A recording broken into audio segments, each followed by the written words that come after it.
Für wen ist unsere Welt eigentlich gestaltet? Diese Frage stand am Anfang zu dieser Ausstellung.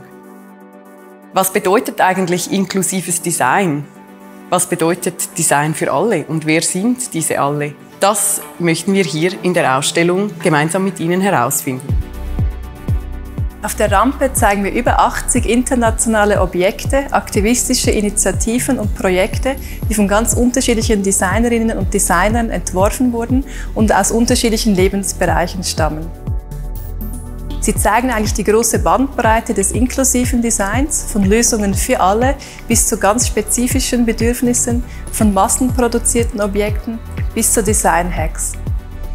Wir haben 5 internationale Design- und Architekturstudios eingeladen, je einen eigenen Beitrag zum Thema Design für alle in der Ausstellung zu realisieren.